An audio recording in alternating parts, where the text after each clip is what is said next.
लेकिन इस थोड़े समय में ही उन्होंने अपनी कार्य कुशलता और उत्तम आचार से अफसरों को मोहित कर लिया था।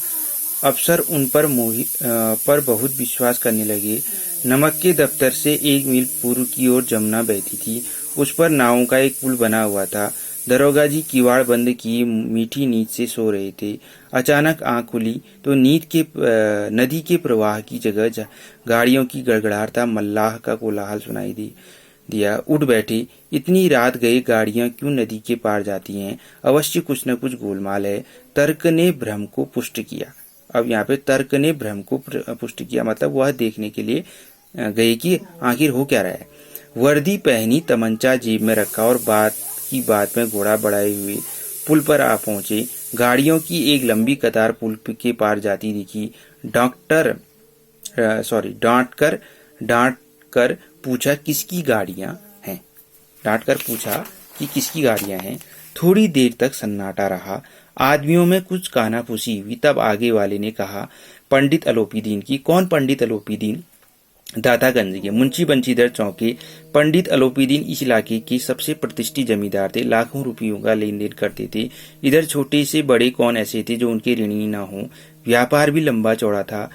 बड़े चलते पुर्जे आदमी थे। अंग्रेज अफसर उनके इलाके में शिकार खेलते आते और उनके मेहमान होते। 12 मास सदाव्रत चलता था।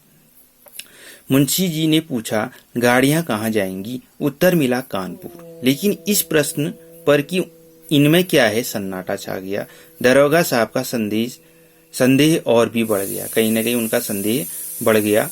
कुछ देर तक उत्तर की बात देखकर वह जोर से बोले, क्या तुम सब गूंगे हो?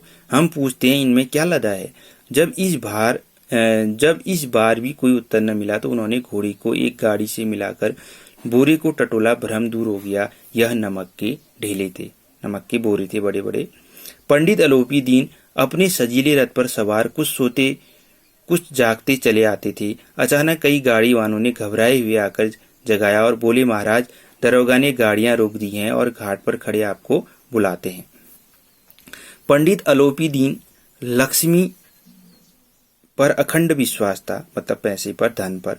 वह कहा करते थे कि संसार का तो कहना ही क्या, स्वर्ग में भी लक्ष्मी का ही राज्य है। उनका यह कहना यथार्थ ही था। न्याय और नीति सब लक्ष्मी के ही खिलौने हैं। इन्हें वह जैसे चाहती है नचाती है। लेटे ही लेटे गर्व से बोली, चलो हम आते हैं। यह कहकर पंडित जी ने बड़ी निश्चिंता से पान के बीड़े लगाकर खाए। फिर लिहाफ ओढ़े हुए दरोगा के पास आकर बोले, बाबूजी, आशीर्वाद कहिए, हमसे ऐसा कौन सा अपराध हुआ है कि गाड़ियां रोक दी गई? हम ब्राह्मणों पर तो आपकी कृपा दृष्टि रहनी चाहिए। बंशीधर रुखाई से बोले, सरकारी हुक्म।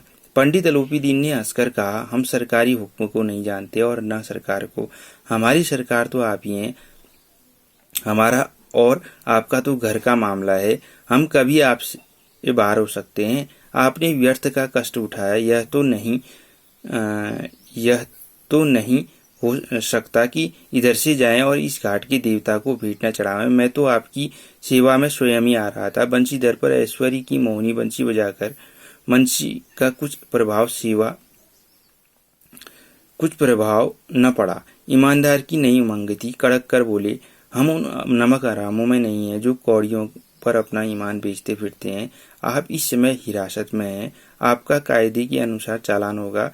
बस मुझे अधिक बातों की फुर्सत नहीं है। जमादार बदलू सिंह, तुम इन्हें हिरासत में ले चलो, मैं हुक्म देता हूँ। पंडित अलोपीदीन स्तंभित हो गए। गाड़ीवानों में हलचल मच गई। पंडित जी के जीवन में कदाचित यह पहला ही अवसर था कि पंडित जी को यह ऐसी कठोर बातें सुननी पड़ी। बदलू सिंह आगे बढ़ा, किंतु रोब के मारे यह साहस न हुआ कि उनका हाथ पकड़ सके। पंडित जी ने धर्म को धन का ऐसा निरादर करते कभी नहीं देखा था। विचार किया, यह अभी उदंड लड़का है, माया मोह के जाल में अभी नहीं पड़ा, अल्लड़ है, झिझकता है। बहुत दीन भाव से बोले, बाबू साहब, ऐसा न कीजिए, हम मिट जाएंगे, इज्जत धूल में मिल जाएगी। हमारा अपमान करने से आपके हाथ क्या आएगा? हम किसी तरह आपसे बाहर थोड़ी हैं।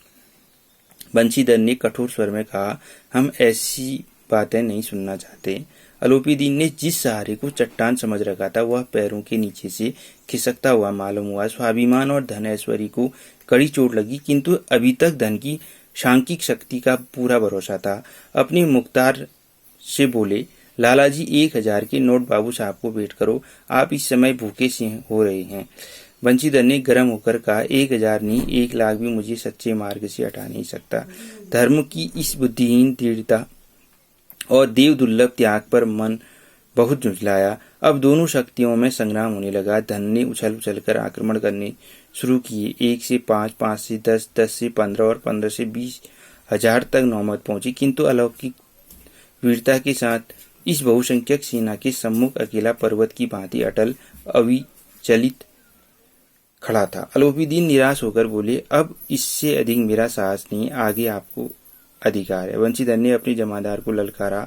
बदलू सिंह मन में दरोगा जी को गालियां देता हुआ पंडित अलोपीदीन की ओर बढ़ा। पंडित घबराकर 2-3 कदम पीछे हट गए।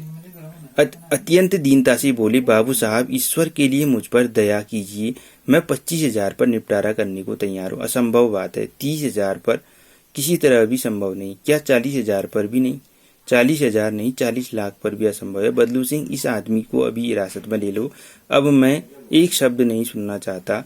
धर्म ने धन को पैरों तले कुचल डाला। कि उनका धर्म था कि वहां पे जो भी नमक की बोरियां थी उसका चालान करना या उसको नहीं ले जाने देना। तो अब यहाँ पे लिखा है कि धर्म ने धन को पैरों तले कहीं न कहीं कुचल डाला। उनका धर्म धन से कहीं न कहीं बड़ा था। अलोपीदीन ने एक हष्टपुष्ट मनुष्य को हथकड़ियां लिए हुए अपनी तरफ आते देखा। चारों ओर निराश और कातर दृष्टि से देखने लगे। इसके बाद एकाएक मूर्छित होकर गिर पड़े।